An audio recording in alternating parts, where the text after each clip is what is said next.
Querida Daniele, quero agora apresentar você ao Senhor Jesus.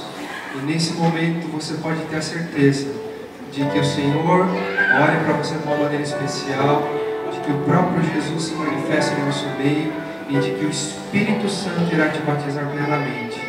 Quero também agora pedir que os santos anjos se unam nesse momento feliz, agradecendo ao sacrifício que o Senhor fez por você.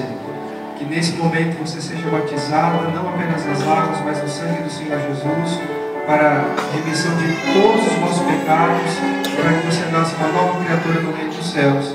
E para isso, como ministro do Evangelho, cumprindo a ordem do Mestre, eu, como ministro do Evangelho, te batizo em nome do Pai, do Filho e do Espírito Santo. Amém. Amém.